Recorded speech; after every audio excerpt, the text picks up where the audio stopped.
Mr. President, a year ago, I stood before this Assembly urging bold reforms of the UN system to tackle the rapidly evolving and increasingly complex global challenges.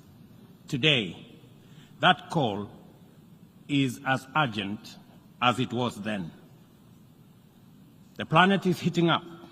Our climate is in crisis. Oceans are rising. Deserts are spreading, and conflict is engulfing the world. Millions are displaced, poor and without access to basic services.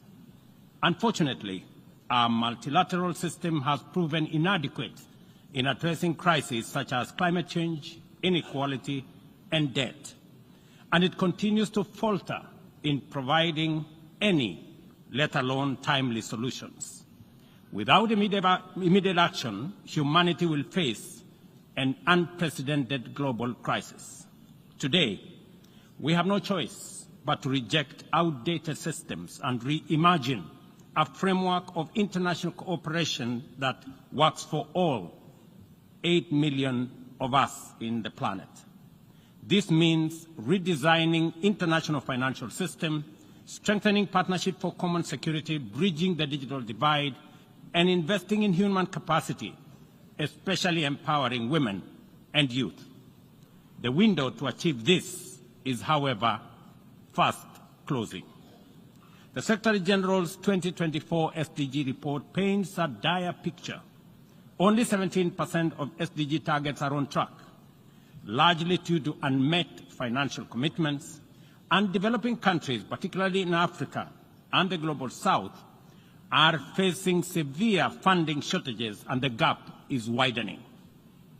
At the 2023 UN SDG Summit, we highlighted the urgent need to overhaul the global financial system.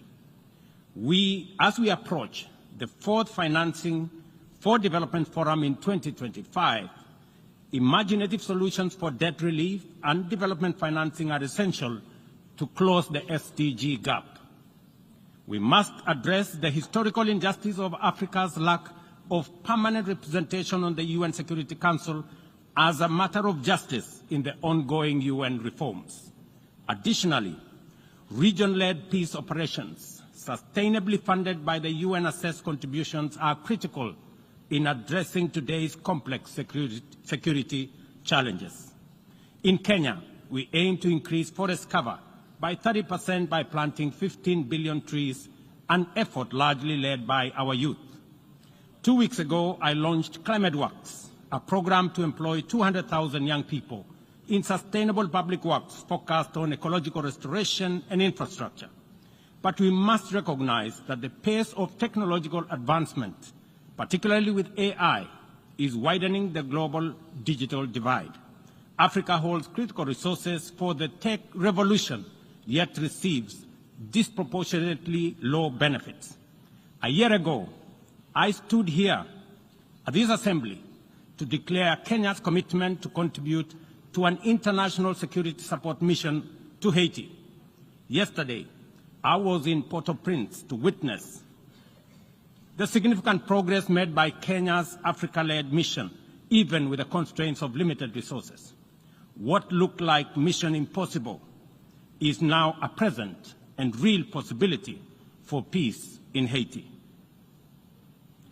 I hosted the inaugural Africa Climate Summit, whose seminal outcome, the Nairobi Declaration, formed the basis of a common African position in multilateral engagement at the COP and other fora.